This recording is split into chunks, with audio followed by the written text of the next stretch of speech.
मेरी मॉल लगेगी उसके बाद ही ये प्रोसेस आगे बढ़ती है। ये देखिए नल भी खुला रख दिया है।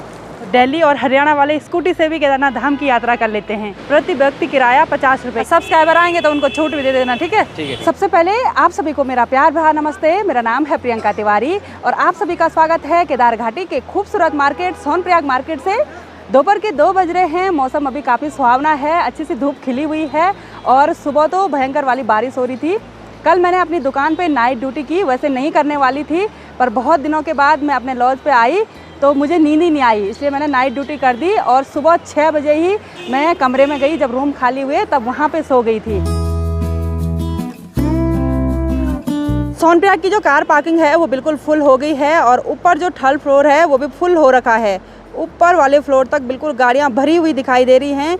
काफ़ी सारे यात्री लोग केदारनाथ धाम जा चुके हैं बाबा केदार के दर्शन करने के लिए। आज मैंने यहाँ पे ब्रेकफास्ट नहीं किया है, सीधे लंच कर लेते हैं और लंच अंकल जी ने बना के तैयार कर दिया है। ये है अखिलेश और अनिल की जोड़ी। बेडिंग वगैरह हो गई, सब हो गई, रूम बिल्कुल चकाचक, ठीक है। और इन दोनों ने ना कमरे बांट रखे हैं, गंदे गंदे कमरे इसको दे रखे और अच्छे इनको, मतलब अच्छे का मतलब है कि नए वाले रूम और इसको पुराने वाले रूम।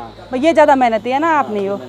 हाँ, मैं तो शॉर्टकट वाले। अच्छा, आज का लंच भी आ गया है और आज के लंच में है चावल और ये छोले। लंच करने के बाद एक काम मेरा ये भी होता है, ये कागज़ हैं और ये कागज़ उन लोगों के हैं जिनके खच्चरों की मृत्यु यहाँ सोनप्रयाग एरिया में हुई होगी या तो मेरी ग्राम पंचायत की एरिया में हुई होगी, तो ये पंचनामा वगैरह देना पड़ता है। और उन्होंने अगर बैंक से लोन लिया होगा तो मेरी मॉल लगेगी, उसके बाद ही ये प्रोसेस आगे बढ़ती है, तो ये काम करना भी बहुत ज़्यादा ज़रूरी है। अब मैं आपको पार्किंग के रास्ते से होते हुए पूरे सोनप्रयाग मार्केट की सैर करवाती हूँ और पार्किंग के थर्ड फ्लोर तक आपको लेके चलती हूँ। हर 10 मिनट के बाद मौसम चेंज हो रहा है, तभी धूप निकल रही है और तभी बारिश हो रही है। तो बालेश्वर भी मेरे साथ आ रहा है और छाता पकड़ी हुई है बालेश्वर ने।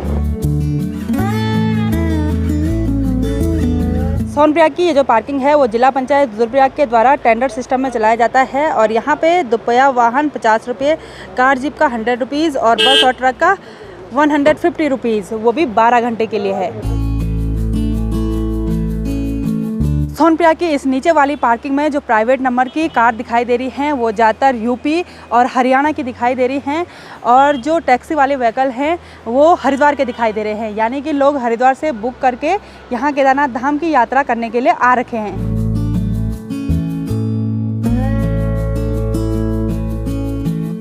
सोनप्रयाग पार्किंग के नीचे की साइड ऐसे नल भी लगा रखे हैं जिनमें यात्री लोग आराम से नहा सकते हैं, कपड़े धो सकते हैं। और यहाँ नीचे देखिए नाली बना रखी है, लेकिन नाली में देखिए कितना सारा कबाड़ा जमा हो रखा है और पानी रुक रहा है, बहुत ही भयंकर बदबू आ रही है।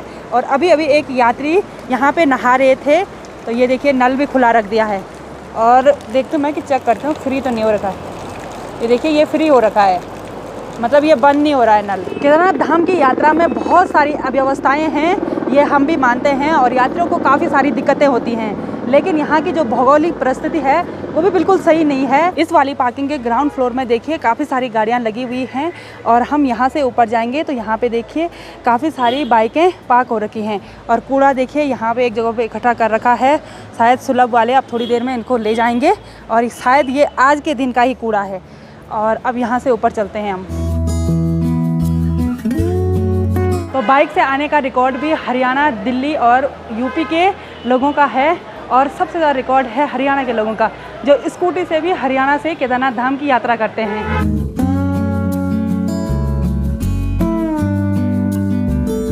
और यहाँ देखिए पार्किंग का काम भी लगातार जारी है। अभी इस पार्किंग के ऊपर से छत बननी है। मैंने आपको कहा था ना कि हरियाणा वाले स्कूटी से भी केदारनाथ धाम की यात्रा करते हैं, तो ये देखिए एक हरियाणा की, एक दिल्ली की और ये भी हरियाणा की और इधर साइड है दिल्ली की। तो दिल्ली और हरियाणा वाले स्कूटी से भी केदारनाथ धाम की यात्रा कर लेते हैं।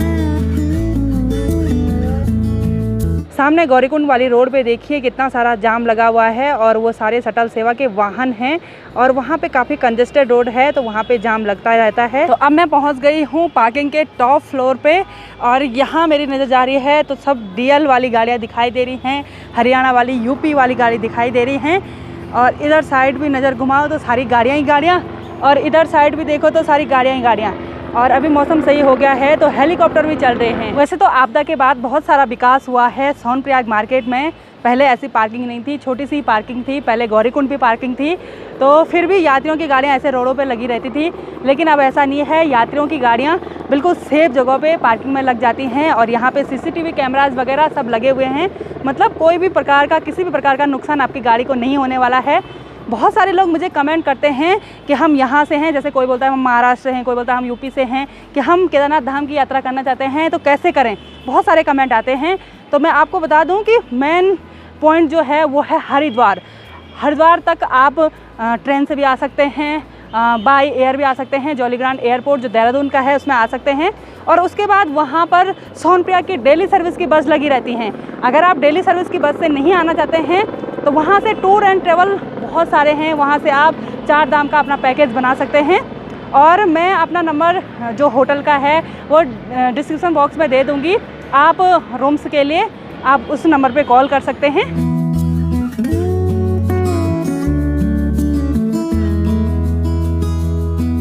तो यहाँ से भी हमने चारों ओर का नज़ारा देख लिया है और बहुत सारे लोग कमेंट करते हैं कि केदारनाथ धाम में यात्रा करने का सही समय कौन सा है। तो अक्टूबर काफ़ी सही समय है, जब पहाड़ों पे बादल भी नहीं लगे रहते हैं, मौसम बिल्कुल अच्छा रहता है। केदारनाथ धाम में ठंडा तो होता ही है, मतलब नॉर्मल आजकल के दिनों से ज़्यादा ठंडा होता है, पर मौसम बिल्कुल क्लियर रहता है, ऐसे बारिश वाला मौसम नहीं होता है। अब मैं आपको लेके चलती हूँ सोनप्रयाग मार्केट की तरफ और यहाँ से इधर आपको यात्रियों की बिल्कुल भी गाड़ियाँ नहीं दिखाई देंगी, क्योंकि इधर यात्रियों की गाड़ियों को आने नहीं दिया जाता है। और यहाँ पर देखिए मूँगफली भी आने लगी है।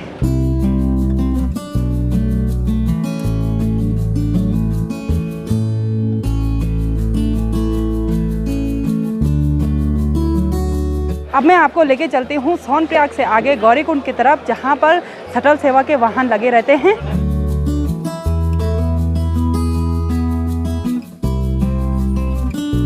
सोनप्रयाग से थोड़ा सा आगे पे यहाँ पे बैरिकेड लगे हुए हैं और यात्री लोगों को यहाँ से आगे गौरीकुंड की ओर नहीं जाने दिया जा रहा है। सिर्फ वही यात्री लोग गौरीकुंड जा सकते हैं जिनकी गौरीकुंड में बुकिंग हो, होटल वगैरह बुक कर रखे हों। और हम लोकल हैं तो हमको थोड़ा आगे तक जाने दिया जा रहा है। ये सब चीज़ यात्री की सेफ्टी को ध्यान में रखते हुए किया जाता है। जैसे अगर यहाँ से आगे गौरीकुंड भेज दिया जाता है यात्री को, तो वहाँ पे रूम मिलने की प्रॉब्लम हो सकती है। फिर यात्री लोग ऊपर रात के टाइम पे ट्रैकिंग ना करें, कोई नुकसान ना उनको ना हो, तो इसलिए यहाँ पे बैरिकेड बंद कर दिया जाता है।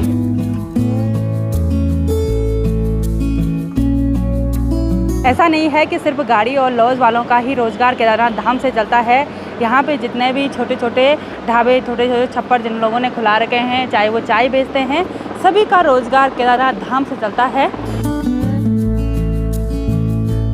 अब मैं आ गई हूँ सोनप्रयाग और गौरीकुंड को जोड़ने वाले पुल पे और ये हैं शटल सेवा के वाहन जो यात्रियों को गौरीकुंड तक ले जाते हैं। पुल के ख़त्म होते ही यहाँ पे लगे रहते हैं शटल सेवा के वाहन और ये वाहन फिक्स होते हैं, ये रजिस्टर्ड वाहन होते हैं।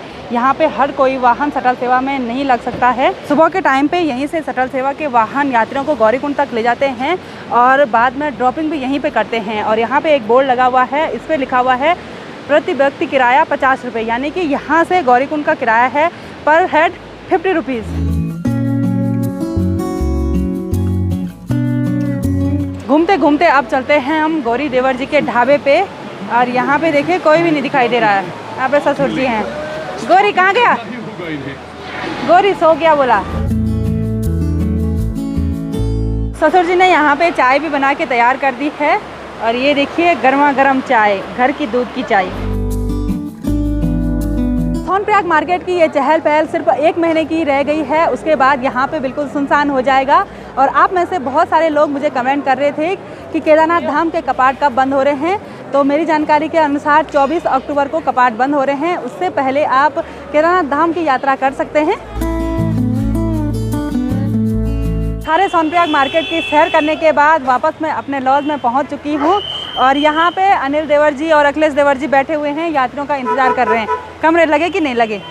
और मैं भी इनके साथ कुछ काम कर लेती हूँ, इनका हाथ बटा देती हूँ।